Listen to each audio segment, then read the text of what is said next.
ഈ ഫയലുകൾ മുഴുവൻ നശിപ്പിച്ചത് സ്വപ്ന സുരേഷിനെ രക്ഷിക്കാനാണ്, ശിവശങ്കറെ രക്ഷിക്കാനാണ്, മുഖ്യമന്ത്രിയെ രക്ഷിക്കാനാണ് ഈ ഫയലുകൾ മുഴുവൻ നശിപ്പിക്കുകയും ആ ഫയലുകൾ നശിപ്പിച്ചത് ബോധപൂർവമല്ല എന്ന് വരുത്തി തീർക്കാൻ ചീഫ് സെക്രട്ടറിയെ ചുമതലപ്പെടുത്തുകയും ചെയ്തു.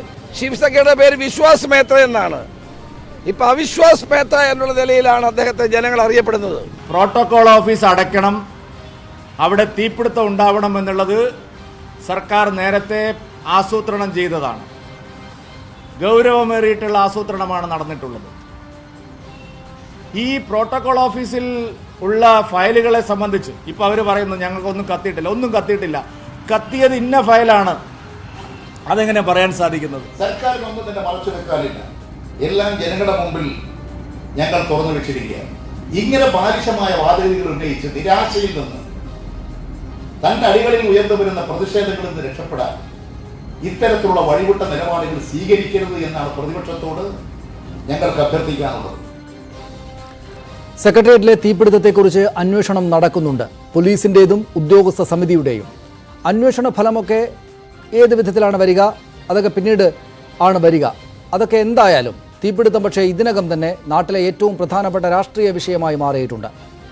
മനഃപൂർവ്വമായി തീയിട്ടതാണ് എന്നാണ് കോൺഗ്രസും BJPയും അടക്കമുള്ള പ്രതിപക്ഷ പാർട്ടികളുടെ അതിശക്തമായിട്ടുള്ള ആരോപണം. എന്നാൽ അങ്ങനെയല്ല, അനാവശ്യമായിട്ടും അനുപാതരഹിതമായും ഈ തീപിടുത്ത സംഭവത്തെ ഊതിപ്പെരുപ്പിക്കുകയാണ് എന്ന് സർക്കാർ പറയുന്നു. സർക്കാരിന് വേണ്ടി പ്രതികരിച്ച EP ജയരാജൻ രമേശ് ചെന്നിത്തലയെയും K സുരേന്ദ്രനെയും നിശിതമായി വിമർശിച്ചു. VS ശിവകുമാറും K സുരേന്ദ്രനും അടക്കമുള്ളവർക്കെതിരെ കേസ് എടുത്തിട്ടുമുണ്ട് സർക്കാർ. സെക്രട്ടേറിയറ്റിലേക്ക് അതിക്രമിച്ച് കയറി എന്നതിന് യഥാർത്ഥത്തിൽ എന്താണ് അവിടെ നടന്നത്? തീ കത്തിച്ചതാണോ, കത്തിയതാണോ? സ്വാഭാവികമായിട്ട് തീ ഉണ്ടായതാണോ? അവിടെ ഫയലുകൾ നശിച്ചിട്ടുണ്ടോ? ഉണ്ടെങ്കിൽ അവ പ്രതിപക്ഷം ചൂണ്ടിക്കാട്ടും പോലെ അതിനിർണായകമായ രേഖകളാണോ? ഇക്കാര്യങ്ങളാണ് അറിയാനുള്ളത്. ഒരു രാഷ്ട്രീയ വിഷയം എന്ന നിലയ്ക്ക് ബന്ധപ്പെട്ട കക്ഷികൾ എന്ത് നിലപാടുകളാണ് ഇക്കാര്യത്തിൽ ഉയർത്തുക എന്നും നമുക്ക് ഈ ചർച്ചയിൽ കാണാം. സ്വാഗതം.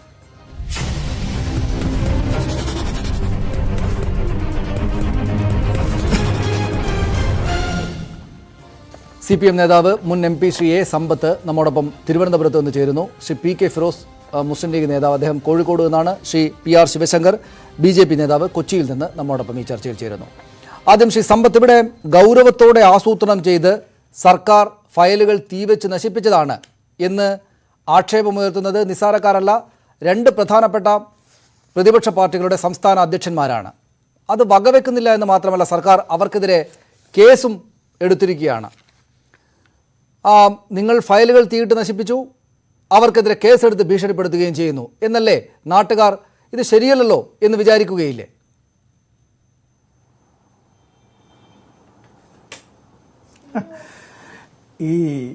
ഇങ്ങനെ ഈ ആരോപണം ഉന്നയിക്കുന്ന പ്രധാനപ്പെട്ട ചില രാഷ്ട്രീയ കക്ഷികളിലെ ചങ്ങാതിമാരുടെ ധാരണ, മുമ്പ് UDFൻ്റെ ഗവൺമെൻറ്റിൻ്റെ കാലത്ത് ഒരു പ്രധാനപ്പെട്ട ഉദ്യോഗസ്ഥൻ സെക്രട്ടേറിയറ്റിലെ ഏതാണ്ട് ഒരു 100ഓളം ഫയലുകളെല്ലാം അവിടെ നിന്ന് മുക്കി തിരുവനന്തപുരത്ത് പൂജപ്പുരയിലെ സെൻട്രൽ ജയിലിലെ കോമ്പൗണ്ടിൽ കൊണ്ടിട്ട് കത്തിച്ചു എന്നുള്ളൊരു സംഭവം ഉണ്ടായതിനെ സംബന്ധിച്ച്. അപ്പോൾ ആ ഓർമ്മയിൽ നിന്നാവണം ഇവരിതെല്ലാം പറയുന്നത്.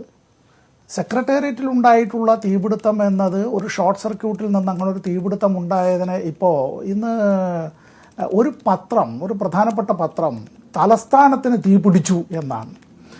ഈ ചാലക്കമ്പോളം വെന്ത് വെണ്ണീറായി തിരുവനന്തപുരത്തിൻ്റെ മതസൗഹാർദ്ദത്തിന് ഭംഗമുണ്ടായ ഒരു കാലത്ത് UDF അധികാരത്തിലിരുന്നപ്പോഴും ആ പത്രം അത്തരത്തിൽ ഒരു പ്രധാന വാർത്തയായി അങ്ങനെ കൊടുത്തതേയില്ല. രണ്ട്, ഒരു BJP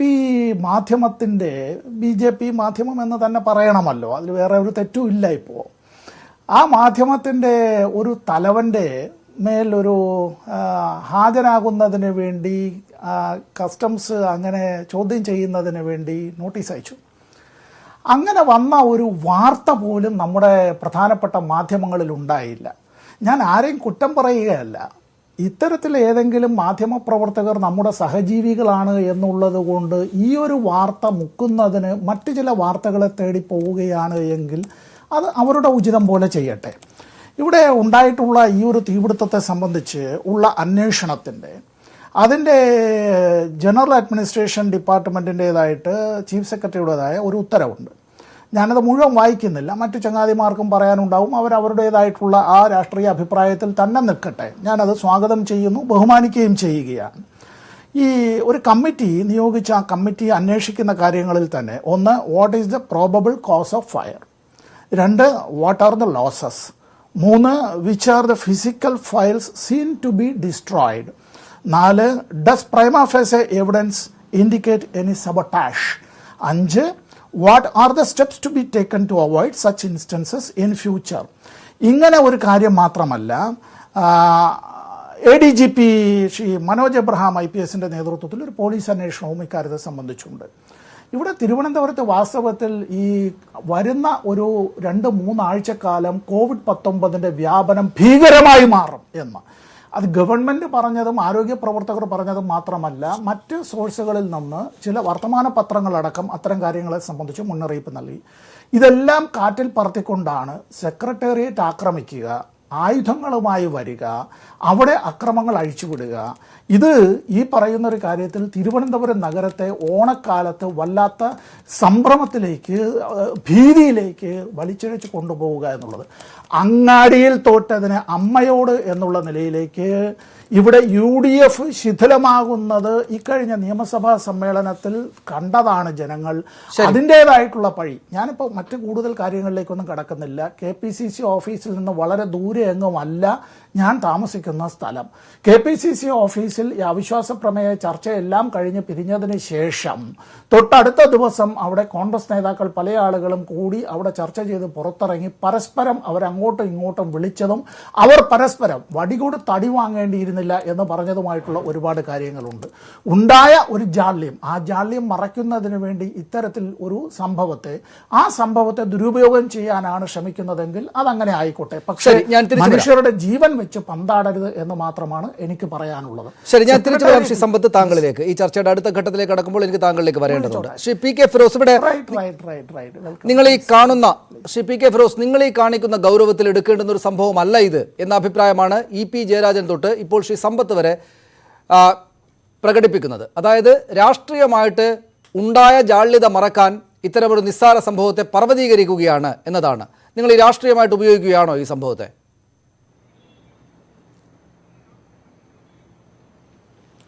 ഒരിക്കലുമല്ല സനീഷ്, അവരങ്ങനെയല്ലേ പറയൂ. ഇതിന് ആവശ്യത്തിന് പിന്നെ വേണ്ട ജാഗ്രത അല്ലെങ്കിൽ ഗൗരവം കൊടുക്കേണ്ടതില്ല എന്ന് CPM പ്രചരിപ്പിക്കുന്നതിലോ അല്ലെങ്കിൽ അവരങ്ങനെ ഒരു വാദം ഉന്നയിക്കുന്നതിലോ നമുക്ക് അത്ഭുതമൊന്നുമില്ല. അവരങ്ങനെ പറയുകയുള്ളൂ.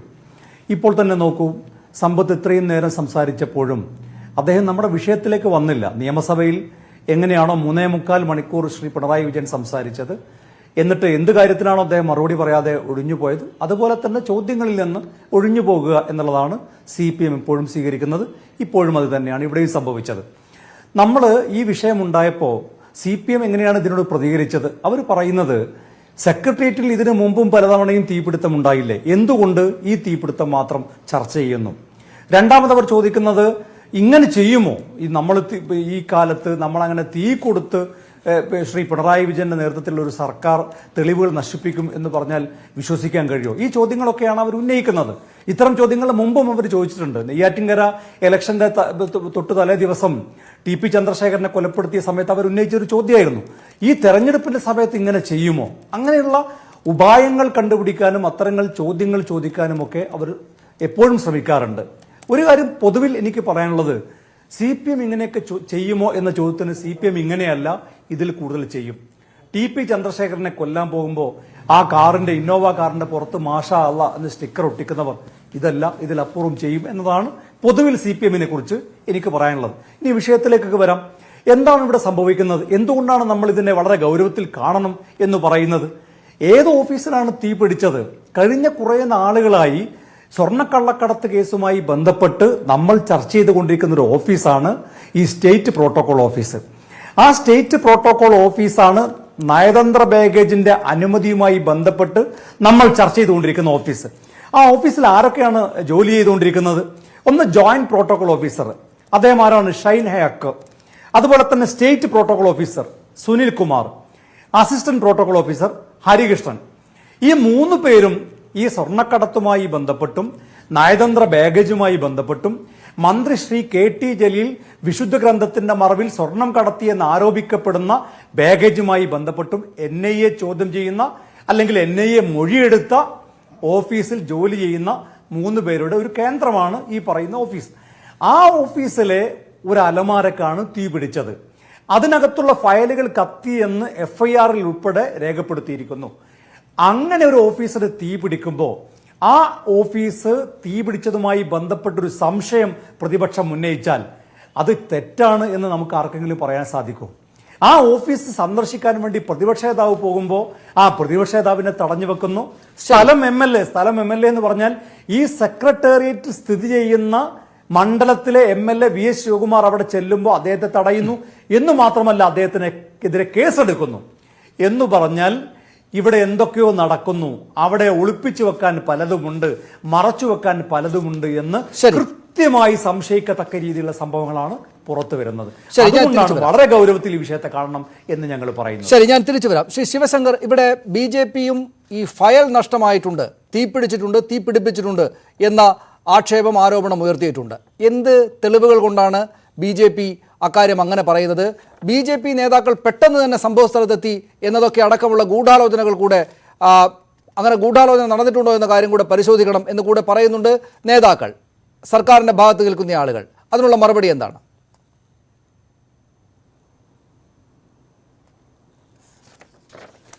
സനീഷേ, ഞാൻ ആദ്യം എനിക്ക് അത്ഭുതമാണ് തോന്നുന്നത്. ഇത് ഈ സെക്രട്ടേറിയറ്റിലെ ഏറ്റവും പ്രധാനപ്പെട്ട അല്ലെങ്കിൽ ഇന്ന് ഏറ്റവും കൂടുതൽ ജനങ്ങൾ ഉറ്റുനോക്കുന്ന ഈ ഫയലൊക്കെ സൂക്ഷിച്ചിരിക്കുന്ന ഈ സ്ഥലത്ത് BJP-യുടെ സംസ്ഥാന നേതാക്കൾക്കും അല്ലെങ്കിൽ BJP-യുടെ സംസ്ഥാന പ്രസിഡന്റിനും തീ പിടിപ്പിക്കുവാൻ പറ്റുന്ന രാഷ്ട്രീയ സ്വാധീനമുണ്ടെന്നാണോ സംസ്ഥാനത്തെ EP ജയരാജനൊക്കെ പറഞ്ഞു വരുന്നത്? അങ്ങനെയാണെങ്കിൽ അദ്ദേഹത്തിനെതിരെ കേസെടുക്കണം. ഇന്നിന്ന കാര്യങ്ങൾ വെച്ച് BJP-യുടെ സംസ്ഥാന പ്രസിഡന്റും അദ്ദേഹത്തിൻ്റെ കൂടെ ഉണ്ടായിരുന്ന ജില്ലാ പ്രസിഡന്റും അടക്കമുള്ള ഞങ്ങളുടെ നേതാക്കൾ ഇവിടെ ഇത്തരം കത്ത് പിടിച്ചപ്പോൾ ഏതാനും നിമിഷങ്ങൾക്കകം വരികയും അതുകൊണ്ട് തന്നെ ഇവർക്കെതിരെ സംശയമുണ്ടെന്ന് കേസെടുക്കണം. എന്തുകൊണ്ട് ചെയ്യുന്നില്ല? ഞങ്ങൾ തീർച്ചയായിട്ടും വെല്ലുവിളിക്കുന്നു ഈ സർക്കാരിനെ.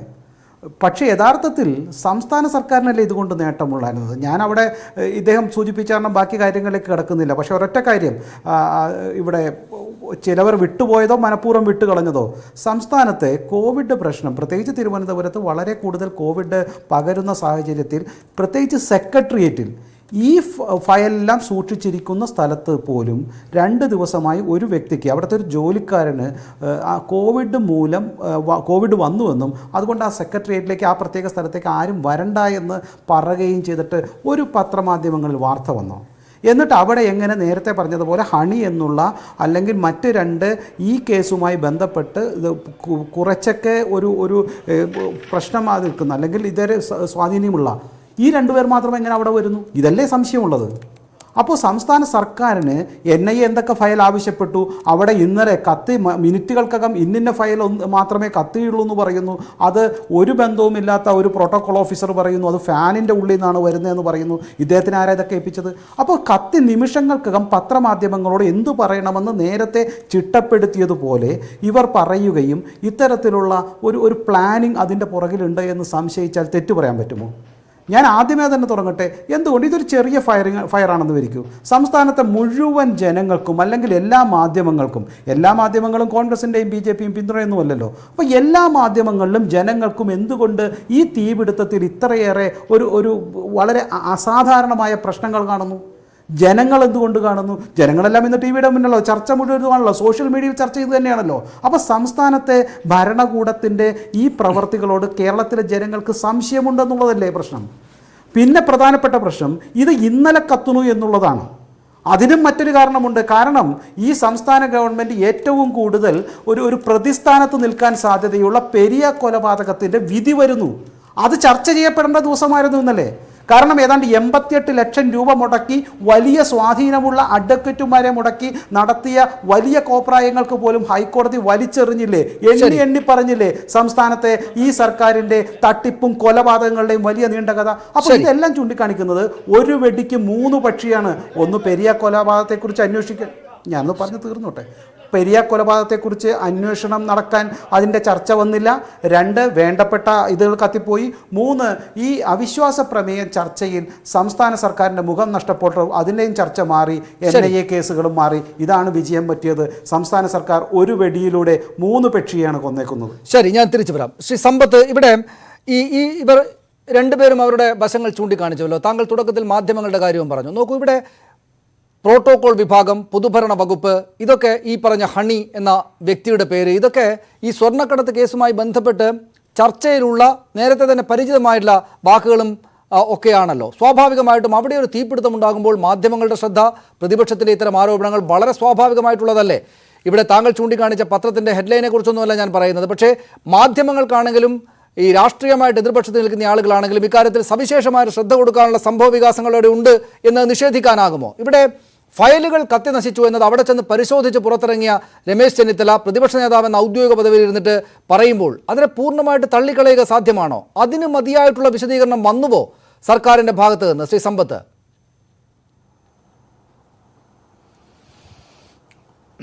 ഞാൻ നമ്മുടെ 2 ചങ്ങാതിമാരും ഇക്കാര്യത്തിൽ അവരുടേതായ രാഷ്ട്രീയം പറഞ്ഞു. ഞാൻ ആ രാഷ്ട്രീയത്തിനോടൊപ്പം തന്നെ ചില ഫാക്ട്സും കൂടി പറയാൻ ആഗ്രഹിക്കുന്നു. അതിലൊന്ന്, എൻ്റെ ഒരു സുഹൃത്ത് ശിവശങ്കർ ചോദിച്ച ആ ചോദ്യങ്ങൾക്ക് എനിക്കറിയാവുന്ന മറുപടി കൂടി പറയാമെന്ന് വിചാരിക്കുകയാണ്. അതായത് ഇപ്പോൾ NIA അന്വേഷണം നടക്കുകയാണ്. NIA അന്വേഷണം നടക്കുമ്പോൾ ആ NIA അന്വേഷണം, ഞാൻ NIAയുടെ ഹെഡ്ക്വാർട്ടേഴ്സ് എല്ലാം അവിടെ പാർലമെൻ്ററി കമ്മിറ്റിയുടെ ഭാഗമായി സന്ദർശിക്കുകയും തെളിവെടുപ്പ് നടത്തുകയും ഒക്കെ ചെയ്തിട്ടുള്ള ഒരാളെന്നുള്ള നിലയിൽ തന്നെ ഞാൻ പറയട്ടെ, NIAയുടെ അത്തരത്തിലുള്ള അന്വേഷണത്തെ സംബന്ധിച്ച് മാധ്യമങ്ങൾ കിണ്ടി ചോദിച്ചാലും അതല്ല വ്യക്തിപരമായി നമുക്ക് ബന്ധമുണ്ടായിരുന്നാലും ആ അന്വേഷണ കാര്യങ്ങൾ അവരങ്ങനെ പുറത്തു പറയാൻ സാധ്യതയില്ലാത്തൊരു കാര്യം. അതിൽ പോലും വാസ്തവത്തിൽ അങ്ങനെ ചോദിച്ചു, ഇങ്ങനെ പല കാര്യങ്ങളും ചോദിച്ചില്ല, എന്തുകൊണ്ട് ചോദിച്ചില്ല, ഇങ്ങനെ പല കാര്യങ്ങളും വരും. ഞാനിപ്പോൾ ഒരു കാര്യം, അത് നമ്മുടെ പ്രേക്ഷകർ ആയിരക്കണക്കിന് ഭവനങ്ങളിൽ, 10,000-കണക്കിന് ഭവനങ്ങളിൽ ഇരുന്ന് എന്തായാലും ഈ ചർച്ച ഒരുപാട് ആളുകൾ കാണുന്നുണ്ടല്ലോ. NIA അപ്പോൾ സർക്കാരിൻ്റെ പ്രോട്ടോകോൾ വിഭാഗത്തോട് NIA, കസ്റ്റംസ്, എൻഫോഴ്സ്മെൻറ്റ് ഡയറക്ടറേറ്റ് എന്നീ അന്വേഷണ ഏജൻസികൾ എന്തെല്ലാം രേഖകൾ ചോദിച്ച അപ്പോൾ അത്തരം കാര്യങ്ങളെ സംബന്ധിച്ച് എന്താണ് ഇപ്പോഴത്തെ സ്റ്റാറ്റസ്? ഒന്ന്, കഴിഞ്ഞ 2 വർഷത്തിനകം 2018 മുതൽ ഇതുവരെ കസ്റ്റംസ് തീരുവ ഒഴിവാക്കി കിട്ടാൻ UAE കോൺസുലേറ്റ് എത്ര അപേക്ഷ നൽകി, എത്ര സർട്ടിഫിക്കറ്റ് കൊടുത്തു എന്നുള്ളതാണ് ഒരു വിവരം. എനിക്കറിയാവുന്ന വിവരം ഞാൻ പറയാം. മറുപടി കൊടുത്തു കഴിഞ്ഞു. ഒരു അപേക്ഷയും കിട്ടിയിട്ടില്ല, അതുകൊണ്ട് ഒരു സർട്ടിഫിക്കറ്റും കൊടുക്കേണ്ടി വന്നിട്ടില്ല. 2, 2016 മുതൽ എത്ര കസ്റ്റംസ് ക്ലിയറൻസ് സർട്ടിഫിക്കറ്റ് കൊടുത്തു എന്ന് പിന്നീട്, അപ്പോൾ അതിന് മറുപടി കൊടുത്തു, അതും കൊടുത്തു. 11 സർട്ടിഫിക്കറ്റ്, അതിൻ്റെ പകർപ്പും കൊടുത്തു. 3, കോൺസൽ ജനറൽ അടക്കമുള്ള നയതന്ത്ര ഉദ്യോഗസ്ഥരുടെ സ്പെസിമെൻ സിഗ്നേച്ചർ, ഒപ്പിൻ്റെ മാതൃക, അതും കൊടുത്തു. 4, കോൺസുലേറ്റിലെ വിദേശികളായ ഉദ്യോഗസ്ഥർക്ക് നൽകിയ തിരിച്ചറിയൽ കാർഡിൻ്റെ വിശദാംശങ്ങൾ, അതും കൊടുത്തു. 5, വിദേശകാര്യ മന്ത്രാലയത്തിൻ്റെ, നിങ്ങൾ മാധ്യമപ്രവർത്തകരെല്ലാം വിദേശ മന്ത്രാലയം എന്ന് പറയും, മന്ത്രാലയം എന്നുള്ളതല്ല, മന്ത്രികാര്യാലയം ശരിയായ മലയാളം, വെബ്സൈറ്റിൽ ലഭ്യമായ ഈ വിവരങ്ങൾ. അപ്പോൾ അത് വിദേശകാര്യ മന്ത്രാലയത്തിൻ്റെ പ്രോട്ടോകോൾ മാനുവലിൽ കസ്റ്റംസ് തീരുവ ഇളവിനെക്കുറിച്ച് അത് ബാധിക്കുന്ന ഭാഗം ചോദിച്ചു. ഇതിനെ സംബന്ധിച്ച് വെബ്സൈറ്റിൽ നിന്ന് ലഭ്യമായ ഈ വിവരങ്ങളും കൊടുത്തു. 6, ചോദിച്ചതെല്ലാം കൊടുത്തു, അതിൻ്റെ രസീത് അക്നോളജ്മെൻറ്റും വാങ്ങിച്ചു. കൂടുതലൊന്നും ചോദിച്ചിട്ടില്ല. ഈ വിവരങ്ങളാണ് ഈ 3 ഏജൻസികളും ചോദിച്ചിട്ടുള്ളത്, അത് കൊടുക്കുകയും ചെയ്തു. ഇതിൽ കോൺസുലേറ്റ് ഓഫീസിലെ ഉദ്യോഗസ്ഥന്മാർക്കുള്ള പങ്ക്, അത്തരം കാര്യങ്ങളെ സംബന്ധിച്ച് NIAക്ക് അറിയണം എന്നുള്ളത് കൊണ്ടാണല്ലോ ഇക്കാര്യം ചോദിക്കുന്നത്. മറ്റൊരു കാര്യം, നമ്മുടെ സെക്രട്ടേറിയറ്റിലെ ഏതാണ്ട് 99% ഫയലുകളും ഫയലുകളാണ്. ഏതെങ്കിലും കടലാസ് കഷ്ണം അവിടെ വന്നാൽ അതപ്പോൾ തന്നെ അതിൻ്റേതായിട്ടുള്ള ഡിജിറ്റലൈസേഷനും അത്തരം കാര്യങ്ങളുമെല്ലാം. ഞാൻ ഇതിൽ നമ്മൾ ഇത്തരം കാര്യങ്ങളിൽ ഇത് ഇലക്ട്രോണിക് മാധ്യമങ്ങളെല്ലാം ഉപയോഗിക്കുകയും ഇത് ഡിജിറ്റലൈസ് ചെയ്യുന്ന ഒരു കാലത്തേക്കെല്ലാം എത്തുകയും ഫയലിംഗ് സമ്പ്രദായത്തിലേക്ക് പോവുകയും ചെയ്യുന്നുണ്ട്. ഞാൻ വേറെ ആരെയും ഞാൻ ഉദ്ധരിക്കുന്നില്ല. ബഹുമാനപ്പെട്ട പ്രതിപക്ഷ നേതാവ് തന്നെ നിയമസഭയിൽ അദ്ദേഹം നടത്തിയ പ്രസംഗത്തിൽ ഫയൽ ഞങ്ങളുടെ കയ്യിലുണ്ടല്ലോ, എല്ലാ ഫയലുകളും ഞങ്ങളുടെ കയ്യിലുണ്ടല്ലോ, അതിൻ്റെ നമ്പറുകൾ ഞങ്ങളുടെ കയ്യിലുണ്ടല്ലോ എന്ന് പറയുന്ന ഒരു അവസ്ഥയിൽ പിന്നെ പ്രത്യേകിച്ച് ഇവിടെ ആരെങ്കിലും പോയി ഇതെല്ലാം കത്തിക്കുക എന്ന് പറയുന്ന ഒരു കാര്യത്തിന് അദ്ദേഹം, അതൊരു ലോജിക്കലായുള്ള ചോദ്യമാണ്. ഞാൻ തിരിച്ചു വരാം ശ്രീ സമ്പത്ത് താങ്കളിലേക്ക്. ശ്രീ PK ഫിറോസ്, നമുക്ക് ഇനി അങ്ങോട്ട് കുറച്ച് സമയക്കുറവായതുകൊണ്ട് മുറിച്ച് പോകേണ്ടി വരും. ശ്രീ ഫിറോസ്, ഇവിടെ ഈ ചോദിച്ചതെല്ലാം കൊടുത്തു എന്ന് അദ്ദേഹം വിശദമായിട്ട് തന്നെയും പറഞ്ഞു. പിന്നെ രണ്ടാമതൊരു കാര്യമുള്ളത് ശ്രീ ഫിറോസ്, അദ്ദേഹം പറയുമ്പോൾ ശരിയാണല്ലോ എന്ന് നമുക്ക് തോന്നും. എന്തുകൊണ്ടാണെന്ന് വെച്ചാൽ ഇവിടെ ഇത്രയും ദിവസമായിട്ട് ആയല്ലോ അന്വേഷണം തുടങ്ങിയിട്ട്, കുറേയേറെ രേഖകൾ അവർ ചോദിച്ചിട്ടുണ്ട്, സ്വാഭാവികമായിട്ടും കൊടുക്കേണ്ടതായിട്ട് വരും. ഇത്രയും ദിവസങ്ങൾക്ക് ശേഷം കൊണ്ടുപോയിട്ട് തീയിടുക എന്ന് വെച്ചാൽ നിസ്സാരമായ കാര്യമല്ലോ. തീ ആളുകൾ കാണും, മാധ്യമങ്ങളിൽ വാർത്തയാകും. ഇന്ന സ്ഥലത്താണ് തീർന്നതെന്നറിയും. വെറുതെ ഒരു നാറ്റക്കേസാകുമെന്നറിയാതെയായിരിക്കും ആളുകൾ അത് ചെയ്യാൻ വേണ്ടി പോവുക. രേഖകളെല്ലാം കൊടുത്തും കഴിഞ്ഞു. ഇത്രയും ദിവസത്തിന് ശേഷം ചില രേഖകൾ കത്തിക്കാൻ വേണ്ടി അവിടെ ബാക്കിയുണ്ടായിരുന്നു എന്നത് ലോജിക്കലായിട്ട് പൂർണ്ണമായിട്ട് ശരിയാവുന്നുണ്ടോ?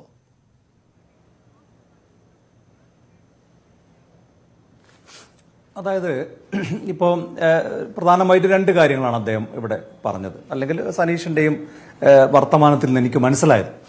ഒന്ന്, മന്ത്രി ഇ പി ജയരാജൻ അടക്കം സംസാരിച്ചപ്പോൾ സൂചിപ്പിച്ച BJPയുടെ ഒരു ഗൂഢാലോചന. ഞാൻ മനസ്സിലാക്കിയത് ഈ കഴിഞ്ഞ ദിവസങ്ങളിലൊക്കെ സ്വപ്ന സുരേഷിനെ പോലെയുള്ള ആളുകൾക്ക് സെക്രട്ടേറിയറ്റിൽ കയറി ഇറങ്ങാനുള്ള അവസരം ഈ സർക്കാർ കൊടുത്തു എന്നാണ്. ഇപ്പോൾ BJP നേതാക്കന്മാർക്കും ഇതുപോലെ കയറി ഇറങ്ങാനും തീ കൊടുക്കാനും ഒക്കെ CPM അവസരം കൊടുത്തു എന്നാണ് അവർ സമ്മതിക്കുന്നത്. അങ്ങനെയെങ്കിൽ പിന്നെ ഇവിടെ എന്തിനാണ് ഒരു സർക്കാർ? അവർക്ക് പോലും നിയന്ത്രണമില്ലാത്തൊരു സെക്രട്ടേറിയറ്റ് ആണെങ്കിൽ അവർക്ക് അതിന്റെ കസ്റ്റോഡിയൻ ആരാണ്? ഈ സർക്കാരല്ലേ? അങ്ങനെ ഒരു സർക്കാരിന് സ്വാധീനം നഷ്ടപ്പെട്ടു എന്ന് അവർ തുറന്ന് സമ്മതിക്കുകയാണോ? അതാണ് ഒന്നാമത്തെ ചോദ്യം. രണ്ടാമത്തെ കാര്യം, ഇവരെല്ലാം കൊടുത്തു എന്നാണ് പറയുന്നത്. NIAക്ക് കൊടുത്തു കഴിഞ്ഞാൽ അതിനകത്തൊരു ഒരു ഒരു ചെക്കിംഗ് നടക്കില്ലേ, ഒരു പരിശോധന നടക്കില്ലേ? ആ പരിശോധനയല്ലേ അവർക്ക് കൂടുതൽ ഫയലുകൾ വേണ്ടത്? അപ്പോഴല്ലേ അവർ അതിനെക്കുറിച്ച് ചോദിക്കുക. അപ്പൊ ഫയലുകൾ കൊടുത്തു എന്നതുകൊണ്ട് ഈ അന്വേഷണമൊക്കെ അവസാനിച്ചു എന്നാണോ നമ്മൾ മനസ്സിലാക്കേണ്ടത്? അങ്ങനെയാണെങ്കിൽ ശിവശങ്കറിനെ ഒരു തവണ മാത്രം ചോദ്യം ചെയ്താൽ പോരായിരുന്നോ? എത്ര തവണ ചോദ്യം ചെയ്തു? ഇനിയും ചോദ്യം ചെയ്യും എന്ന് കേൾക്കുന്നു. അപ്പോൾ ഒരു തവണ ആവശ്യപ്പെട്ട രേഖകളൊക്കെ കൈമാറി എന്നതുകൊണ്ട് ഇനി രേഖകൾ ആവശ്യപ്പെടില്ല എന്ന അർത്ഥമില്ല, ഇനി രേഖകൾ കണ്ടെടുക്കില്ല എന്നും അർത്ഥമില്ല. കാരണം സംശയത്തിന് നീളിൽ നിൽക്കുന്ന ആളുകൾ അവർക്ക് സപ്പോർട്ടീവായിട്ടുള്ള ഡോക്യുമെന്റ്സ് മാത്രമേ കൈമാറാൻ സാധ്യതയുള്ളൂ. അത് മാത്രം മതിയോ എന്ന് പരിശോധിക്കേണ്ടത് ഇത് അന്വേഷിക്കുന്ന അന്വേഷണ ഏജൻസിയാണ്. അപ്പൊ അതിനകത്ത് ഇനി കൂടുതൽ ഫയലുകൾ വേണമോ, അതിനകത്ത് കൂടുതൽ കൃത്യത വരുത്തേണ്ടതുണ്ടോ എന്നൊക്കെ പരിശോധിക്കേണ്ടത് ഈ അന്വേഷണ ഏജൻസിയാണ്. ഇവരല്ല തീർപ്പ് കൽപ്പിക്കേണ്ടത്. സംശയത്തിന് നീളിൽ നിൽക്കുന്നവരല്ല തീർപ്പ് കൽപ്പിക്കേണ്ടത്. ഇനി വേറൊരു കാര്യം അദ്ദേഹം ഇവിടെ പറഞ്ഞത് 95% ഈ ഫയലുകളാക്കി എന്നുള്ളതാണ്. ഞാൻ പറയട്ടെ, ഈ തീ കത്തിയ സംഭവം ഉണ്ടായപ്പോൾ അവർ പറഞ്ഞത് ഈ റൂം ബുക്ക് ചെയ്യുന്നതുമായി ബന്ധപ്പെട്ടും അതുപോലെ തന്നെ ഗസ്റ്റ് ഹൗസ് ബുക്ക് ചെയ്യുന്നതുമായി ഒക്കെ ബന്ധപ്പെട്ട രേഖകൾ മാത്രമാണ് ഇതിനകത്തുള്ളത്, കത്തി നശിച്ചതെന്നാണ്. അക്കാര്യത്തിൽ അവരും തുറന്ന് സമ്മതിക്കുന്ന ഒരു കാര്യമുണ്ട്, അതൊന്നും ഈ ഫയലുകളല്ല. ഞാൻ പറയട്ടെ, സ്വപ്ന സുരേഷുമായി ബന്ധപ്പെട്ട് അവരുടെ പങ്കാളികളുമായി ബന്ധപ്പെട്ട് റൂം ബുക്ക് ചെയ്യുന്നതുമായി ബന്ധപ്പെട്ട ആരോപണം പോലും നമ്മുടെ മുമ്പിൽ നിൽക്കുകയാണ്. ശിവശങ്കർ ഫ്ളാറ്റ് ബുക്ക് ചെയ്ത് കൊടുത്തൊക്കെ നമുക്ക് ഓർമ്മയുണ്ട്.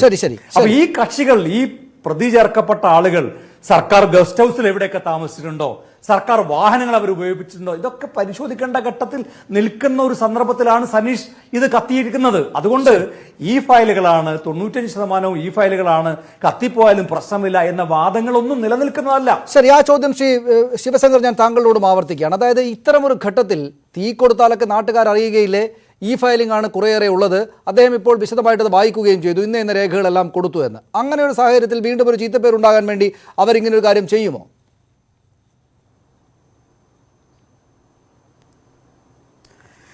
ഞാൻ പെട്ടെന്ന് ചർച്ചയിലേക്ക് തന്നെ വരാം. ഒന്ന്, ഫിറോസ് പറഞ്ഞത് വളരെ ശരിയാണ്, പകുതി വരെ. രണ്ട്, അദ്ദേഹം തെറ്റു പറഞ്ഞു എന്നല്ലാട്ടോ ഞാൻ പറയുന്നത്. അതിൻ്റെ കൂടെ ഈ കൊടുത്ത ഫയലുകൾ ക്രോസ് ചെക്ക് ചെയ്യണം. ഒന്ന്. രണ്ട്, ഇനിയും ഫയൽ ചോദിക്കാൻ സാധ്യതയുണ്ട്, അപ്പോൾ അതിൻ്റെ ഫയൽ വേണ്ടി വരും. മൂന്ന്, എനിക്ക് തോന്നുന്നത് എൻ്റെയും ബഹുമാനപ്പെട്ട ജ്യേഷ്ഠ സുഹൃത്ത് ശ്രീ സമ്പത്ത് അദ്ദേഹം അർദ്ധസത്യങ്ങളാണ് പറയുന്നത്. കാരണം അദ്ദേഹത്തിന് കിട്ടാഞ്ഞിട്ടല്ല, 14ാം കേരള നിയമസഭയിലെ 16ാം സമ്മേളനത്തിന് നക്ഷത്ര ചിഹ്നമിടാത്ത, മുഖ്യമന്ത്രിയുടെ പുതിയൊരു ഡയലോഗാണല്ലോ, നക്ഷത്ര ചിഹ്നമിടാത്ത ചോദ്യം നമ്പർ 36-16 സമ്പത്ജിയുടെ കയ്യിലും ഒരുപക്ഷെ ഉണ്ടായേക്കാം. അതിൽ ഓരോന്നോരോന്ന് കൃത്യമായിട്ട് പറയുന്നുണ്ട്, എത്ര ഫയലുകൾ ഈ ഫയലാക്കി, എത്ര ഫയൽ അല്ലാണ്ടാക്കി. അത് ശ്രീ സണ്ണി ജോസഫിൻ്റെ ചോദ്യമാണ്, മറുപടി പറഞ്ഞത് പിണറായി വിജയൻ.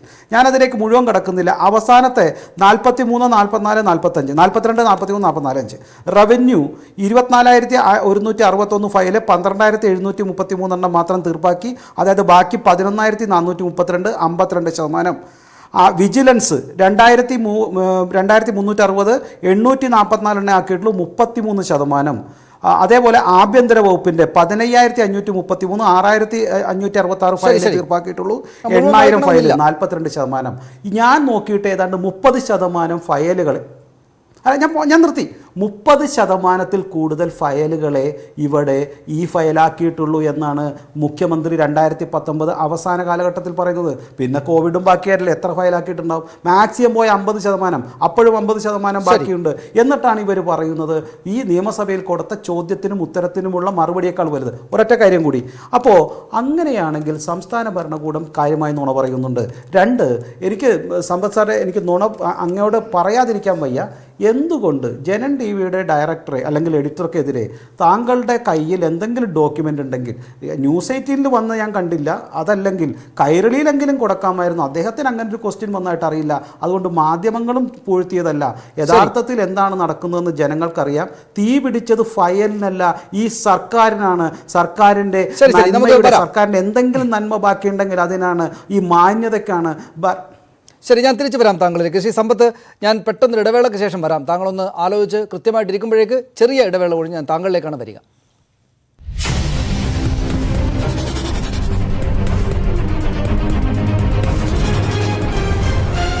ശ്രീ എ സമ്പത്ത്, ഇവിടെ ഈ ഫയലുകളാണ് 95% എന്ന വാദത്തെ നമുക്ക് ഒരു വശത്തേക്ക് മാറ്റി നിർത്തുക. കാരണം ഇതിനകം തന്നെയും ചില രേഖകൾ, പേപ്പറുകൾ കത്തി നശിച്ചിട്ടുണ്ട് എന്ന് പ്രാഥമികമായി തന്നെയും കണ്ടെത്തിയിട്ടുണ്ടല്ലോ. അത് വലിയ നിർണായക ഫയലുകളല്ല എന്ന കാര്യമൊക്കെ നമുക്ക് ആ നിലക്ക് കാണാം. പക്ഷേ എന്തായാലും തീപിടുത്തം പേപ്പറുകളിൽ മേൽ ഉണ്ടായിട്ടുണ്ട്. ഇവിടെ ഗസ്റ്റ് ഹൗസിലെ റൂം, ചില VIP-കളുമായിട്ടുള്ള ബന്ധങ്ങൾ, വിദേശയാത്രകൾക്കുള്ള ചില പ്രോട്ടോകോൾ സംവിധാനങ്ങൾ, ഇത് കത്തി നശിച്ചു എന്നാണല്ലോ പ്രാഥമികമായിട്ട് പുറത്തു വരുന്ന വിവരം. ഇതാണെങ്കിൽ തന്നെയും ഈ കേസുമായി ബന്ധപ്പെട്ട് ഇവർ ഉയർത്തുന്ന രാഷ്ട്രീയ ആരോപണങ്ങളോട് ചേർന്ന് നിൽക്കുന്നതാണ് എന്ന് നാട്ടുകാർക്ക് തോന്നുന്ന സംഭവങ്ങളല്ലേ? രണ്ടാമത്തേത് PK ഫിറോസ് ചൂണ്ടിക്കാണിച്ചതുപോലെ ഇതുവരെ കുറേ രേഖകൾ വാങ്ങിയിട്ടുണ്ട്. 2ാം ഘട്ടത്തിൽ ഈ രേഖകൾക്കായിരിക്കും വരിക എന്ന് സംശയിക്കുന്ന ആർക്കെങ്കിലും അതിന് തീ കൊടുക്കാവുന്നതല്ലേ ഉള്ളൂ.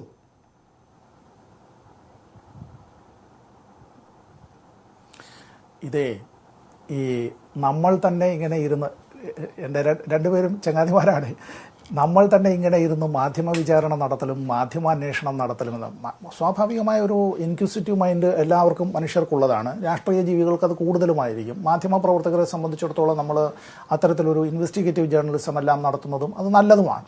അപ്പോൾ ഞാൻ എന്താണെന്ന് പറഞ്ഞാൽ, എൻ്റെ വളരെ അടുത്ത ചങ്ങാതിയാണ്. ഇപ്പോൾ ശിവശങ്കർ പറഞ്ഞൊരു കാര്യം, ഏത് പത്രമാണ് അല്ലെങ്കിൽ ഏത് മാധ്യമമാണ് അത്തരം ഒരു കാര്യത്തെക്കുറിച്ച് കൊടുത്തത്, ഇങ്ങനെ ഉള്ളൊരു കാര്യത്തിന്. ഇപ്പോൾ ഇതെൻ്റെ കയ്യിൽ ഇന്നത്തെ ദേശാഭിമാനി ദിനപത്രത്തിൻ്റെ 1ാമത്തെ പുറമാണ് ഞാൻ ഈ ഉയർത്തി കാണിക്കുന്നത്. എൻ്റെ മുന്നിൽ ഇപ്പോൾ ഈ ഒരു പത്രം ഞാനിത് കാണിക്കുമ്പോൾ, ഇത് വാസ്തവത്തിൽ ഈ വാർത്ത തെറ്റാണ് എങ്കിൽ ദേശാഭിമാനിയുടെ പത്രാധിപർക്കെതിരെ കേസ് കൊടുക്കേണ്ടതില്ലേ? തീരുന്നില്ലല്ലോ. ദേശാഭിമാനിയുമായി രാഷ്ട്രീയമായി മറുകോണിലാണല്ലോ മലയാള മനോരമ ദിനപത്രം നിൽക്കുന്നത്. മലയാള മനോരമ ദിനപത്രത്തിൽ അതൊരു വലിയ വാർത്തയൊന്നും ആയിരുന്നില്ലെങ്കിലും എന്തായാലും മനോരമ അത് തമസ്കരിക്കാനായി തയ്യാറായില്ല. അവരും ആ വാർത്ത കൊടുത്തിരുന്നുവല്ലോ. എല്ലാ ദൃശ്യമാധ്യമങ്ങളും ആ വാർത്ത തമസ്കരിച്ചു എന്നൊന്നും ഞാൻ പറയുന്നില്ല. ചില പ്രധാനപ്പെട്ട മാധ്യമങ്ങളും ഈ വാർത്ത കൊടുത്തു. മാധ്യമങ്ങളിൽ അതെ, ഞാൻ ആ പേരൊന്നും ഞാൻ പറയുന്നില്ല. നിങ്ങൾക്കെല്ലാം അറിയാം, പേര് നിങ്ങൾക്കെല്ലാം അറിയാം. അതുകൊണ്ട് തന്നെ പേര് നേരത്തെ ഇവിടെ പറഞ്ഞത് ഞാനല്ല പറഞ്ഞത്. ഞാൻ അങ്ങനെ ഒരാളിൻ്റെയും പേരെടുത്ത് ഞാനിവിടെ പറയുന്നുമില്ല. പക്ഷേ ഒരു മാധ്യമ പ്രവർത്തകന് ഇതുമായുള്ള ബന്ധത്തെ സംബന്ധിച്ചും അത്തരത്തിലുള്ള ചില ഫോൺ വിളികളെ സംബന്ധിച്ചും കസ്റ്റംസ് അങ്ങനെ അന്വേഷണത്തിൻ്റെ ഭാഗമായി നോട്ടീസ് അയക്കുക എന്ന് പറയുമ്പോൾ, ഇത് ഞാൻ പറയുന്നതിനൊരു കാര്യം കൂടിയുണ്ട്, അതുകൂടി നിങ്ങൾ മനസ്സിലാക്കണം. ഈ പറഞ്ഞ മാധ്യമവുമായി ബന്ധമുള്ള, ഞാൻ ഈ പറഞ്ഞ ഈ മാധ്യമ തലവൻ്റെ ആ മാധ്യമവുമായി വളരെ അടുത്ത് ബന്ധമുള്ള ഓൺലൈൻ അവരുടെ പബ്ലിക്കേഷനിൽ എന്താണ് ചെയ്തത്, അവരുമായി ബന്ധമുള്ള അച്ചടി മാധ്യമത്തിൻ്റെ ഓൺലൈൻ പബ്ലിക്കേഷനിൽ ഈ ചർച്ചയിൽ പങ്കെടുത്തുകൊണ്ടിരിക്കുന്ന സമ്പത്തിനെ കുറിച്ച് ആ ഓൺലൈൻ മാധ്യമത്തിൽ, പത്രത്തിൽ അച്ചടിച്ച് വന്നില്ല എങ്കിലും ആ നാട്ടിലെ വിദേശത്തൊക്കെ ഉള്ള ആളുകൾ അത് കണ്ടോട്ടെ എന്നുള്ള നിലയിലേക്ക് ഞാൻ നിർഭാഗ്യകരമായി നമ്മൾ യഥാർത്ഥത്തിലുള്ള വിഷയത്തിൽ നിന്ന് ഒരല്പം തെന്നിപ്പോവുകയാണോ എന്ന സംശയം എനിക്ക് വരുന്നുണ്ട്. അതായത് താങ്കൾ പറയുന്നത് താങ്കൾക്ക് കൂടെ ഈ മാധ്യമ പ്രവർത്തന പരിചയമൊക്കെ ഉള്ളതാണല്ലോ. ശ്രീ സമ്പത്ത്, ഇവിടെ നമ്മുടെ ഭരണസിരാ കേന്ദ്രത്തിൽ സ്വർണ്ണക്കടത്ത് പോലൊരു പ്രധാനപ്പെട്ട വിഷയം നടക്കുമ്പോൾ അതിൽ പരാമർശിതമായ സ്ഥലത്ത് തീപിടുത്തമുണ്ടാകുന്നു, ചില കടലാസുകൾ കത്തിപ്പോകുന്നു എന്ന വിഷയം അവിടെ ഉള്ളപ്പോൾ കസ്റ്റംസ് ഈ കേസുമായി ബന്ധപ്പെട്ട് പല ആളുകളെയും ചോദ്യം ചെയ്യാൻ വിളിക്കുന്നുണ്ട്. അതിലൊരാളെ വിളിച്ചിട്ടുണ്ട് എന്നതാണ് അതേക്കാൾ പ്രധാനപ്പെട്ട, സെക്രട്ടേറിയറ്റിനകത്തെ പരാമർശിതമായിട്ടുള്ള സ്ഥലത്ത് നടന്ന തീപിടുത്തത്തേക്കാൾ പ്രധാനപ്പെട്ട വാർത്ത മറ്റേതാണ് എന്ന് താങ്കൾ പറയുകയാണോ യഥാർത്ഥത്തിൽ?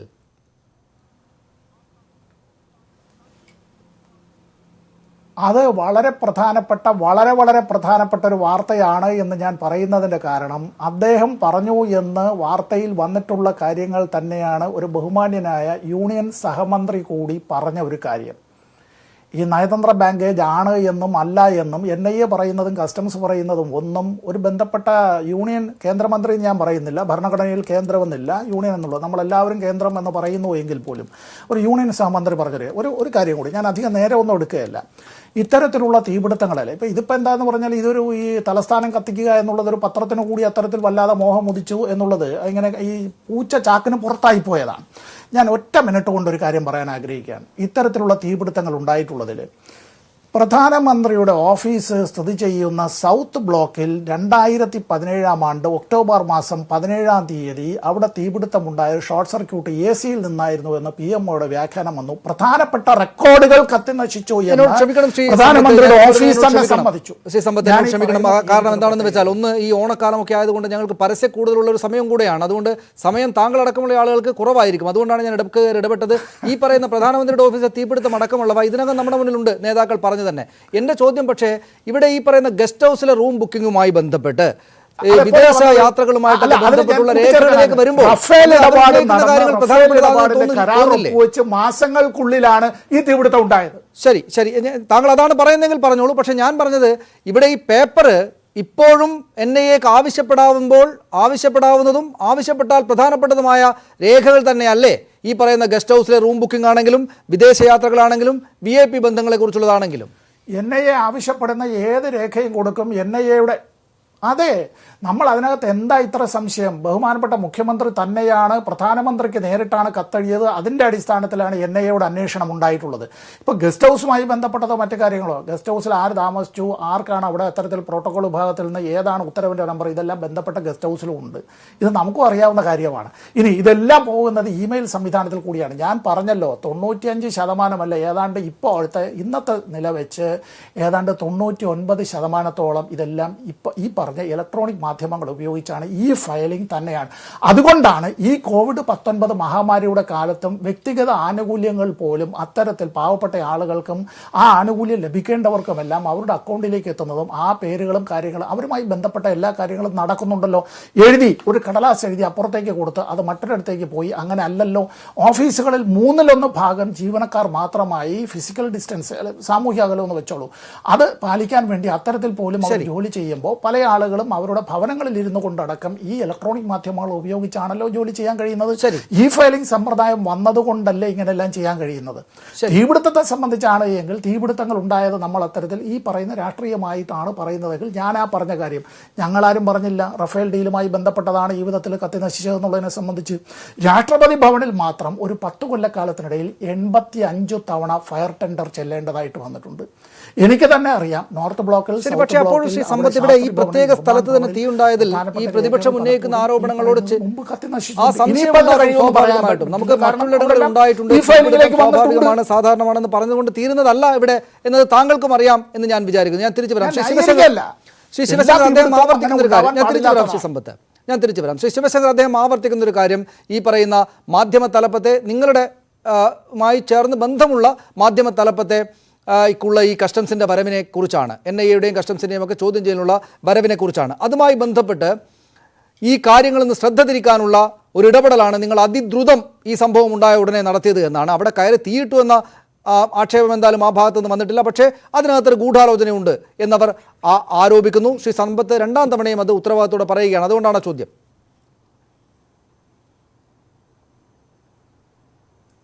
അതെ, ഞാനും വിചാരിച്ചു ഇനിയിപ്പോൾ സുരേന്ദ്രനോ അല്ലെങ്കിൽ നമ്പ്യാരോ കയറിയിട്ട് തീ കൊടുത്തതാണോ എന്ന് സംബന്ധിച്ച് പറയുമെന്ന് ഞാനാകെ ഭയന്നിരിക്കുകയായിരുന്നു. അതിനു മുമ്പ് ഒരു വാക്ക് പറഞ്ഞു, സെക്രട്ടേറിയറ്റ് ആക്രമിക്കുക. EP ജയരാജൻ പറഞ്ഞതാണ്, സെക്രട്ടേറിയറ്റ് ആക്രമിക്കുക, ആയുധങ്ങളുമായി കയറി ചെല്ലുക. അതാണ് EP ജയരാജൻ്റെ. എന്ത് ആയുധങ്ങളുമായിട്ടാണ് കയറി ചെന്നത്? അവിടെ മുഴുവൻ മാധ്യമങ്ങളുണ്ടായിരുന്നല്ലോ, എല്ലാ ക്യാമറയും ഉണ്ടായിരുന്നു, പോലീസുകാരും ഉണ്ടായിരുന്നു. എന്ത് ആയുധങ്ങളുമായിട്ട് അവിടെ ചെന്നെന്നുള്ളത് ജനങ്ങൾ നിശ്ചയിക്കട്ടെ, മാധ്യമങ്ങളിൽ കണ്ടത്. ഞാൻ സാധാരണ സമ്പത്ജിയുടെ അഭിപ്രായങ്ങൾ ഞാൻ വളരെ ബഹുമാനിക്കാറുള്ളതാണ്. പക്ഷേ ഇന്നത്തെ കാര്യം കേട്ടപ്പോൾ എനിക്ക് സങ്കടം തോന്നി. റഫേൽ കേസുമായി ബന്ധപ്പെട്ട കാര്യങ്ങളെല്ലാം ഡിജിറ്റലായിട്ടല്ല പേപ്പറായിട്ട് സൂക്ഷിക്കും. അത് ഡിഫൻസ് മിനിസ്ട്രിയിലായാലും ഇന്ത്യയുടെ ക്യാബിനറ്റ് മിനിസ്ട്രിയിലും പ്രസിഡന്റിന്റെ സ്ഥലത്തും പ്രൈം മിനിസ്റ്റർ അടുത്തും. പക്ഷേ സ്വപ്നയുടെയും ശിവശങ്കറിന്റെയും ഫയലെല്ലാം ഇവിടെ കേരളത്തിൽ ഡിജിറ്റലാക്കും ഇത്ര നിസ്സാര സമയം കൊണ്ട്. വിചിത്രമായ വാദമാണ്, ജനങ്ങൾക്ക് അംഗീകരിക്കാൻ പറ്റുന്നതല്ല. പക്ഷേ ഇത്തരത്തിലുള്ള വാദമുഖങ്ങൾ കൊണ്ടൊന്നും ജനങ്ങളുടെ സംശയങ്ങൾ മാറ്റാൻ പറ്റില്ല. ഒരു കാര്യം കൂടി എനിക്ക് പറയാൻ ആഗ്രഹിക്കുന്നു. സംസ്ഥാനത്തെ ജനങ്ങൾ ഇത് സംശയിക്കുന്നത് സമ്പത്ജി, ഈ വ്യക്തിയുടെ ഏത് കോടതിയിലായാലും ഒരു കുറ്റവാളി അയാളുടെ ചരിത്രങ്ങൾ, അയാളുടെ മുൻകാല ചരിത്രങ്ങളാണ് നമ്മളുടെ കോടതി ആയാൽ പോലും ഒരു പരിധി വരെ നോക്കുന്നത്. മുഴുവനല്ല, സാക്ഷിമൊഴിയും ബാക്കിയൊക്കെ ഉണ്ടാവാം. പക്ഷേ ഒരു കുറ്റവാളിയുടെ ചരിത്രം നോക്കുമ്പോൾ ഇവിടെ കത്തുപിടിക്കാനുണ്ടായ കാരണങ്ങൾ നോക്കൂ. പിണറായി വിജയന്റെ കാലഘട്ടത്തിൽ, ജീവിത കാലഘട്ടത്തിൽ, അദ്ദേഹത്തിന് വാടിക്കൽ രാമകൃഷ്ണനെ കൊന്ന കാലഘട്ടത്തിൽ തൊട്ട് തലശ്ശേരിയിലെ ഒരു കോടതി കത്തിപ്പോയിട്ടുണ്ട്. അതുമായിട്ട് ബന്ധപ്പെട്ട എല്ലാ രേഖകളും കത്തിപ്പോയി. Crime മാഗസിന്റെ office കത്തിപ്പോയി. ഒരു അഴിമതിയുടെ കേസ് മുഴുവൻ കത്തിപ്പോകുന്നു. അതിനുശേഷം അഞ്ചരക്കണ്ടി ആയിട്ടുള്ള കേസ് കത്തി വരുന്നു, അത് മുഴുവൻ കത്തിപ്പോകുന്നു. അപ്പൊ ചരിത്രം നോക്കുമ്പോൾ എവിടെയെല്ലാമാണോ ശ്രീ പിണറായി വിജയനെതിരെയുള്ള ആരോപണങ്ങളും ഫയലുകളും ഉള്ളത് അവയെല്ലാം കത്തുന്നു എന്നുള്ള ചരിത്രവും കൂടി നമ്മൾ ആലോചിക്കണം. അതുകൊണ്ടാണ് കേരളത്തിലെ ജനങ്ങൾക്ക് ഇത്രയേറെ സംശയമുള്ളത്, ഇത്രയേറെ വികാരഭരിതമായി അവർ പ്രവർത്തിക്കുന്നത്. മാധ്യമങ്ങൾ ഇത്ര ശക്തമായി ഒരു പ്രശ്നമായി ഇത് മുന്നോട്ട് കൊണ്ടുവരുന്നത് അത് ജനങ്ങളെ കൊണ്ട്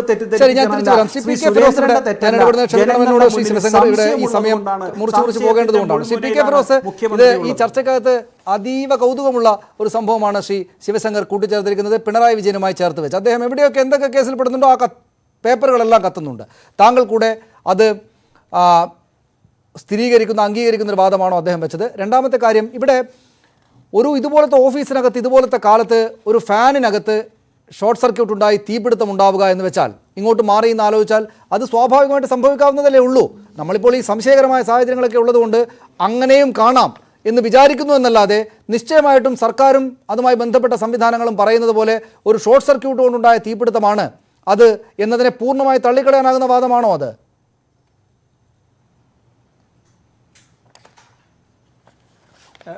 സനീഷ്, രണ്ട് കാര്യം. ഒന്ന്, CPM-ന്റെ എല്ലാ നേതാക്കന്മാരും, ആദരണീയനായ സമ്പത്താണെങ്കിലും മറ്റ് നേതാക്കന്മാരൊക്കെ ആണെങ്കിലും അവരൊക്കെ ഈ വിഷയം ചർച്ച ചെയ്യുന്നതിൽ വല്ലാത്ത നിരാശയോ അമർഷമോ ഒക്കെ അവർ രേഖപ്പെടുത്തുന്നുണ്ട്. കാരണം അവർ കരുതിയത് ഈ കോവിഡ് കാലത്ത് ഇതൊന്നും ചർച്ച ചെയ്യില്ല, ചർച്ചയാവില്ല എന്നാണ് അവർ പ്രതീക്ഷിച്ചിരുന്നത്. പക്ഷെ അതല്ല ഇവിടെ നടക്കുന്നത്. വലിയ തോതിൽ എല്ലാ മാധ്യമങ്ങളും ചർച്ചയാക്കുന്നു. അതിൻ്റെ ഒരു നിരാശയും അമർഷവും ഒക്കെ അവർക്കുണ്ട്. രണ്ടാമത്തെ കാര്യം, BJP പ്രത്യേകിച്ച് റഫേൽ കേസിൽ കുറെ രേഖകളൊക്കെ ഇതുപോലെ പാർലമെന്റിനകത്ത് കത്തിച്ചു എന്ന ഒരു സൂചനയുള്ള ഒരു ആരോപണം അദ്ദേഹം ഉന്നയിക്കുകയുണ്ടായി. അപ്പൊ എനിക്ക് ചോദിക്കാനുള്ളത്, BJP-യുടെ അല്ലെങ്കിൽ ഈ നരേന്ദ്രമോദിയും ആ സർക്കാരും ഒക്കെ കാണിച്ച ആ മാതൃകയാണോ നിങ്ങളും പിൻപറ്റി ഇതുപോലെ തീ കൊടുക്കാൻ വേണ്ടി തീരുമാനിച്ചതെന്നാണ് അദ്ദേഹം മറുപടിയായിട്ട് പറയേണ്ടത്. ഇനി പിണറായി വിജയനും അദ്ദേഹത്തിന്റെ പാർട്ടിയും ഒക്കെ ഇതുപോലെ തെളിവുകൾ നശിപ്പിക്കുന്ന കാര്യത്തെ സംബന്ധിച്ച് ഒട്ടനവധി ഉദാഹരണങ്ങൾ നമുക്ക് പറയാൻ സാധിക്കും. മാത്രമല്ല, ഈ വിഷയം തന്നെ അടക്കം ഈ സ്വർണ്ണക്കള്ളക്കടത്ത് കേസുമായി ബന്ധപ്പെട്ട് പല കാര്യങ്ങളിലും ഇവർ ആദ്യം ചോദിച്ചാൽ എന്താ, തെളിവുണ്ടോ എന്ന് ചോദിക്കും.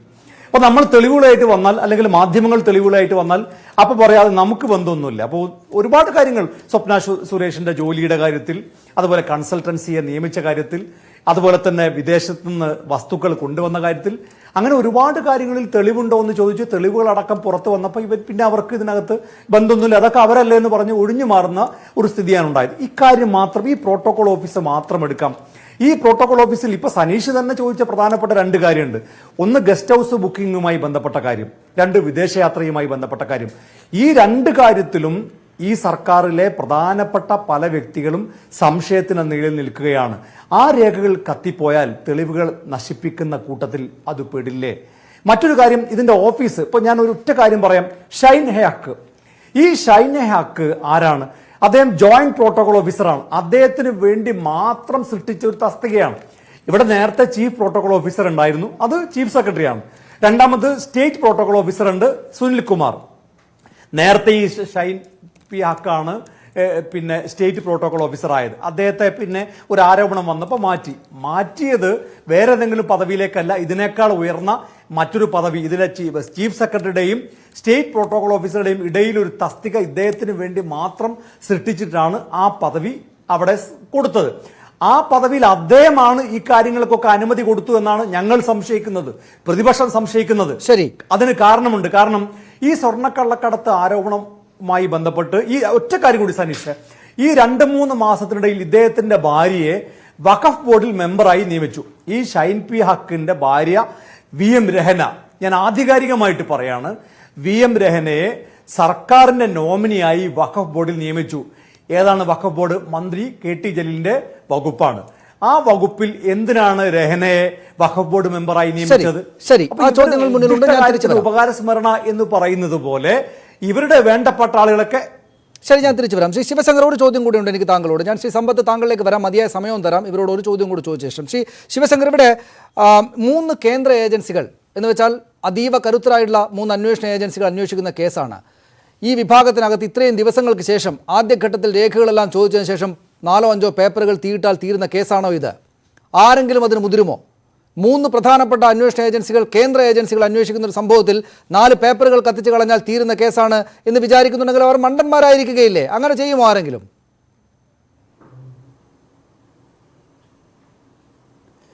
പറ്റാവുന്നത് ശ്രമിച്ചു നോക്കണമെന്നേ ഉള്ളൂ. ഇത് ഈ കൊലപാതകവും അല്ലെങ്കിൽ ഇത്തരത്തിലുള്ള രാഷ്ട്രീയ തട്ടിപ്പുകളോ അല്ലെങ്കിൽ കുറ്റവാളികൾക്കോ ഇത്തരത്തിലുള്ള മണ്ടത്തരം പറ്റാറുണ്ട്. അത് ദൈവത്തിൻ്റെ കയ്യൊപ്പ് എന്നൊക്കെ പറഞ്ഞ് അവരവിടെ അവശേഷിപ്പിക്കുകയും ചെയ്യും. നമുക്കറിയാം, എല്ലാ കുറ്റവാളികളും ചെയ്യുന്ന ഒരു പ്രശ്നമാണ്. അതുകൊണ്ട് തന്നെ കുറ്റവാളികൾക്ക് അവർ മാനസിക വിഭ്രാന്തിയിൽപ്പെടുമ്പോൾ തങ്ങൾക്ക് കിട്ടാവുന്ന തലങ്ങൾ തെറ്റാണെന്ന് തങ്ങൾ പ്രതീക്ഷിക്കുന്ന എല്ലാ സാധനങ്ങളും അത് കത്തിച്ച് കളയോ അല്ലെങ്കിൽ നശിപ്പിക്കുകയോ എന്നൊക്കെ ചെയ്യും. അത് കൂടുതൽ കുഴപ്പത്തിലേക്ക് പോകും, കൂടുതൽ തെളിവായി തീരും. അതാണ് നമ്മൾ ചരിത്രത്തിൽ കണ്ടിട്ടുള്ളത്. അതുകൊണ്ട് തന്നെ ഇവിടെ ഞാൻ ഒരു കാര്യം കൂടെ സൂചിപ്പിക്കട്ടെ. കോവിഡ് എന്ന് പറഞ്ഞുകൊണ്ട് അവിടെ മുഴുവൻ അടച്ചിട്ടുകൊണ്ട് നേരത്തെ സൂചിപ്പിച്ച ഹണിയും ഹക്കുമൊക്കെ അടങ്ങിയ ഒരു വിഭാഗം അവിടെ നിന്ന് എന്തിനാണ് നിന്നതെന്നും അവരുടെ ടെലിഫോൺ കോളുകളും അവരുടെ ബാക്കിയുള്ള ഫുട് പ്രിന്റുകളും ഒക്കെ എടുത്തു കഴിഞ്ഞാൽ ഇതിൽ കൂടുതൽ തെളിവാകും. ഇത് കത്തിച്ച ഫയലുകൾക്ക് എത്രത്തോളം ബാക്കപ്പ് ഉണ്ട്. ഇനി വരാൻ പോകുന്നത് ഞാൻ പറയാം. ഇനിയിപ്പോൾ സോഫ്റ്റ് ഫയൽ ഉണ്ടെങ്കിൽ, ഇതിൻ്റെ ഡിജിറ്റൽ ഫയൽ ഉണ്ടെങ്കിൽ ഇനി ഒരു സൈബർ അറ്റാക്ക് വരും. ഇനി അതും പറ്റാമല്ലോ. എന്ത് ടെക്നോളജിയെ വരും നോക്കുന്നത്, എന്ത് കാര്യമാണ് നോക്കുന്നത്? ഞാനത് പറയാൻ കാരണം ഈ കഴിഞ്ഞ വർഷം 2016 ബെഹ്റ തന്നെ ഫയർ ആൻഡ് റെസ്ക്യൂവിൻ്റെ DGP ആയിരുന്ന സമയത്ത് ഇവിടെ ഫയർ പ്രൊട്ടക്ഷൻ വേണം, അല്ലെങ്കിൽ fire department secretariat lack of fire safety എന്ന് പറഞ്ഞ് വലിയ റിപ്പോർട്ട് കൊടുത്തിട്ടുണ്ട്. അത് DGPക്ക് അറിയാം. അപ്പോൾ ഇത്തരത്തിൽ ഫയർ ലാക്കിംഗ് ഉണ്ട്.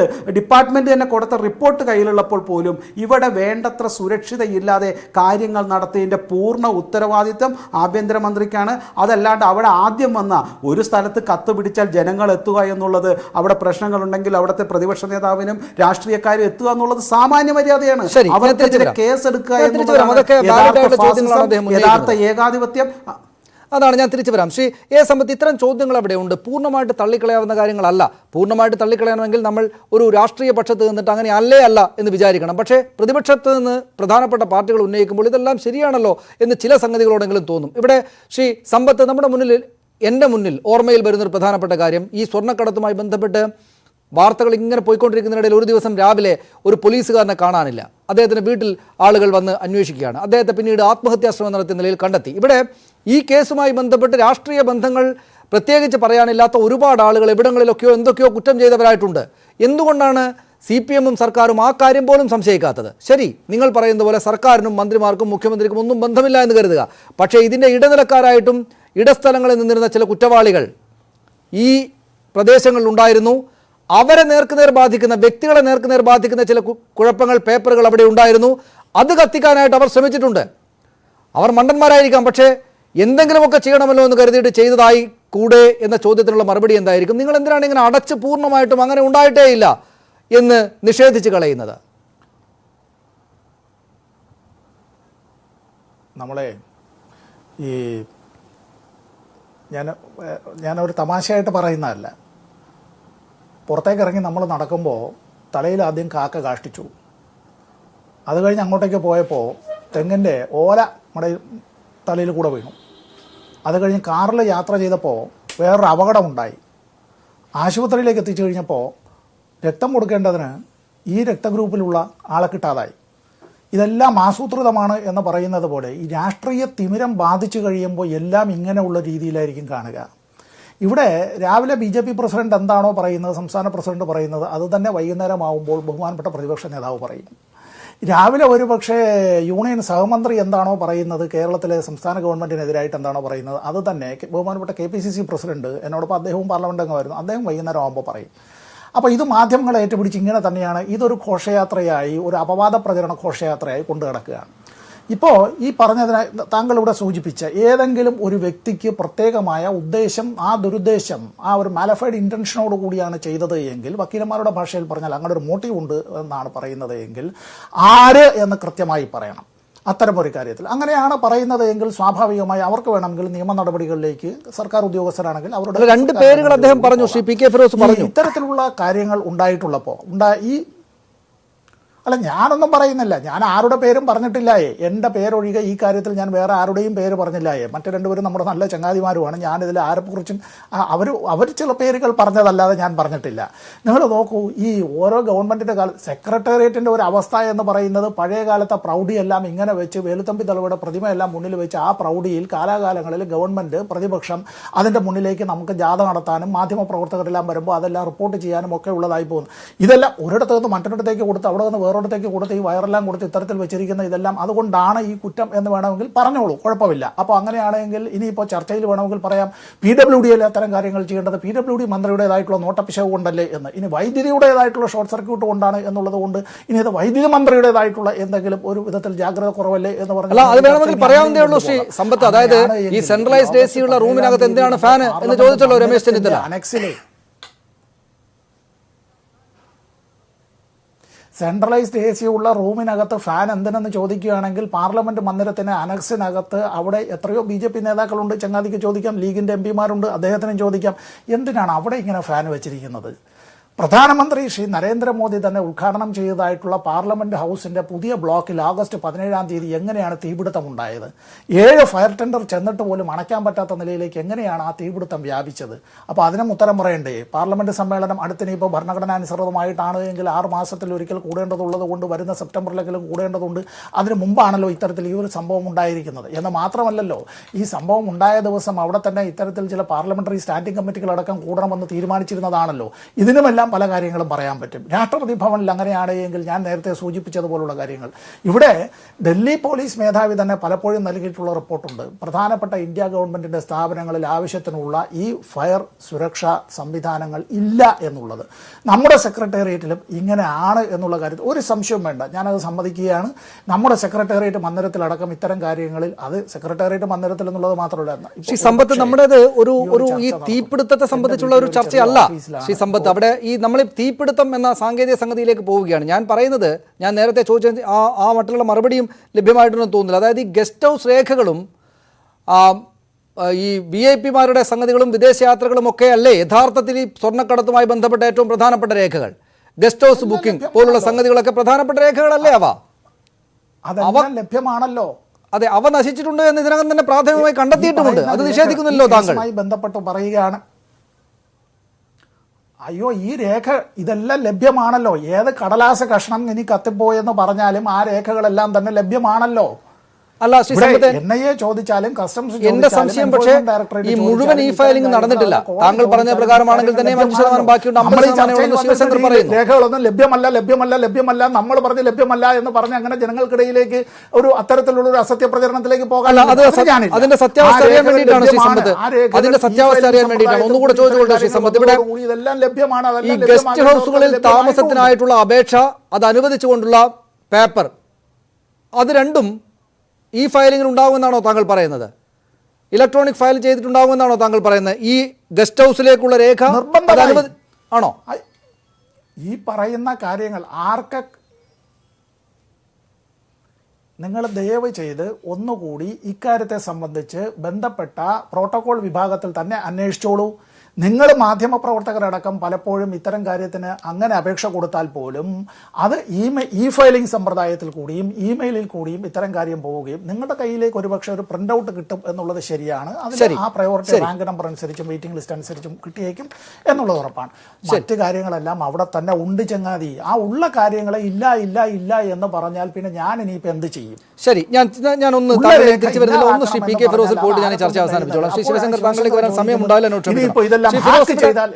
ശ്രീ ഫിറോസ്, ഇവിടെ ഈ അനാവശ്യമായിട്ടുള്ള ഒരു രാഷ്ട്രീയ വിഷയം മാത്രമാണോ ഇത് എന്ന് സംശയിക്കാൻ എനിക്കും ഒരുപക്ഷെ കാണുന്ന പല ആളുകൾക്കും മതിയായ കാരണങ്ങളുണ്ട്. യാദൃശ്ചികമായിട്ടൊരു തീപിടുത്തം ഉണ്ടാകുന്നു, യാദൃശ്ചികമായിട്ട് അത് ഇന്ന സ്ഥലത്തായിപ്പോയി. ഈ പറയുന്ന രേഖകൾ കൊണ്ടൊന്നും ഒഴിവായി പോകാവുന്നൊരു കേസുമല്ല ഈ സ്വർണ്ണക്കടത്ത് കേസ്. ആരൊക്കെ വീണിട്ടുണ്ടെങ്കിലും അതിനകത്ത് പിടിമുറുകുമെന്ന കാര്യത്തിൽ യാതൊരു സംശയവുമില്ല. കേന്ദ്രത്തിൻ്റെ 3 ഏജൻസികളാണ് അന്വേഷിക്കുന്നത്. അപ്പോൾ സ്വാഭാവികമായിട്ടും രാഷ്ട്രീയ പ്രശ്നം മാത്രമാണ്. രാഷ്ട്രീയമായിട്ട് തെരഞ്ഞെടുപ്പൊക്കെ വരുന്നതുകൊണ്ട് ഇങ്ങനെയൊക്കെ ഉണ്ടാകുമെന്നല്ലാതെ ആത്യന്തികമായിട്ട് നമ്മൾ ഉള്ളിൽ വെക്കേണ്ടത് ഇതൊരു വലിയ കുഴപ്പം പിടിച്ച സംഭവമല്ല, ഒരു നിസ്സാര സംഭവമാണ് എന്ന് തന്നെയല്ലേ ശ്രീ ഫിറോസ്? താങ്കളെ സമ്മതിക്കില്ല എന്ന് എനിക്കറിയാം, പക്ഷേ സമ്മതിക്കാതിരിക്കാനുള്ള കാരണങ്ങൾ ബലപ്പെട്ടതാണോ? തീർച്ചയായിട്ടുമാണ് സനീഷ്. ഇത് CPM-ന്റെ വാദമാണ്. ഇത് യാദൃശികമായി സംഭവിച്ചതാണ്, ഇതിനകത്ത് കുഴപ്പമില്ല എന്നുള്ളത് CPM-ന്റെ വാദമാണ്. ഇപ്പോൾ അദ്ദേഹം പറഞ്ഞത് എന്താണ്? ഗസ്റ്റ് ഹൗസ് ബുക്കിംഗുമായി ബന്ധപ്പെട്ട, വിദേശയാത്രയുമായി ബന്ധപ്പെട്ട രേഖകളൊക്കെ ഈ ഫയലാണെന്നാണ്. സെക്രട്ടേറിയറ്റിലെ ഉദ്യോഗസ്ഥർ തന്നെ പറഞ്ഞത് ആ ഫയലുകളൊക്കെ ഈ ഫയലുകളല്ല എന്നാണ്. ഗസ്റ്റ് ഹൗസ് ബുക്കിംഗുമായി ബന്ധപ്പെട്ടതും ഇമെയിൽ വരുന്ന കാര്യങ്ങളൊക്കെ ഇമെയിൽ കാണും. അല്ലാത്ത ഒരുപാട് രേഖകൾ ഇതുമായി ബന്ധപ്പെട്ടത് ഈ ഫയലുകളല്ല എന്നും അത് ഈ കേസിൽ നിർണായകമല്ല എന്നുമാണ് ഇവരുടെ തന്നെ സർക്കാർ ഉദ്യോഗസ്ഥരുടെ വാദം. എന്നാൽ അത് നിർണായകമാണ് എന്നുള്ളതാണ് ഞങ്ങളുടെ വാദം. ഇന്ന് ചില മാധ്യമങ്ങളടക്കം അക്കാര്യം റിപ്പോർട്ട് ചെയ്തിട്ടുണ്ട്. അത് ഈ ഫയലുകളല്ല എന്ന കാര്യം തെളിവുകൾ സഹിതം ചില മാധ്യമങ്ങൾ റിപ്പോർട്ട് ചെയ്തിട്ടുണ്ട്. അപ്പോൾ ഇത്തരത്തിലുള്ള ബാലിശമായ വാദങ്ങൾ ഉന്നയിച്ചുകൊണ്ട് ഇത് ഗൗരവമല്ല എന്ന് വരുത്തി തീർക്കാനുള്ള ശ്രമങ്ങളാണ് നടക്കുന്നത്. ഇനി ഇതുകൊണ്ട് രക്ഷപ്പെടുമോ ഇല്ലെന്നുള്ളത് ഇനി വരും ദിവസങ്ങളിൽ അന്വേഷണ ഏജൻസികൾ അന്വേഷണം നടത്തി കഴിഞ്ഞാൽ മാത്രമേ നമുക്ക് പറയാൻ കഴിയൂ. വളരെ നന്ദി ശ്രീ എ. സമ്പത്ത്. ഞാൻ ഒരിക്കൽ കൂടെ താങ്കളിലേക്ക് വരുന്നില്ല. ശ്രീ ശിവശങ്കർ, വളരെയധികം നന്ദി. എനിക്ക് അങ്ങോട്ട് വരാനാകാത്തതിൽ ഖേദം പ്രകടിപ്പിക്കുന്നു. വളരെ നന്ദി 3 പേർക്കും. സ്വാഭാവികമായിട്ടും ഇത് വരും ദിവസങ്ങളിലെയും പ്രധാനപ്പെട്ട ചർച്ചയാകും. ഇത് കത്തിയതാണോ കത്തിച്ചതാണോ എന്നൊരു പക്ഷേ അറിയേണ്ടതുണ്ട്. അറിഞ്ഞാൽ തന്നെയും അക്കാര്യത്തിലൊരു അന്വേഷണം നടക്കുന്നുണ്ട് ഉദ്യോഗസ്ഥ സമിതിയുടെയും പോലീസിൻ്റെയും. ആ അന്വേഷണ റിപ്പോർട്ട് വന്നാൽ പോലും പക്ഷേ ഇതൊരു പ്രധാനപ്പെട്ട രാഷ്ട്രീയ വിഷയമായി നമ്മുടെ മുന്നിൽ ഉണ്ടാകും. ഇരുപക്ഷവും അവരവരുടെ വാദങ്ങൾ മുന്നോട്ട് വെക്കുമ്പോൾ അത് വിശ്വസിക്കാനും വിശ്വസിക്കാതിരിക്കാനും, അവയെ സംശയിക്കാനും സംശയിക്കാതിരിക്കാനുമുള്ള കാരണങ്ങൾ സ്വാഭാവികമായിട്ടുമുണ്ട്. പക്ഷേ ഈ വാർത്തയുടെ പ്രാധാന്യം വലുതാണ് എന്ന കാര്യത്തിൽ യാതൊരു സംശയവുമില്ല. പ്രമാദമായൊരു കേസ് ഇതുമായി ബന്ധപ്പെട്ട് നടക്കുമ്പോൾ ആ കേസിൽ പരാമർശിതമായ സ്ഥലത്ത് സർക്കാർ രേഖകൾക്ക് തീപിടിക്കുന്നു എന്നത് നിസ്സാരമായിട്ട് തള്ളിക്കളയാവുന്ന കാര്യമല്ല എന്ന കാര്യം വസ്തുതയാണ്. വളരെ നന്ദി അതിഥികൾക്ക്. ഒരിക്കൽ കൂടെ പ്രൈം ഡിബേറ്റ് പൂർണ്ണമാവുകയാണ്. നമസ്കാരം.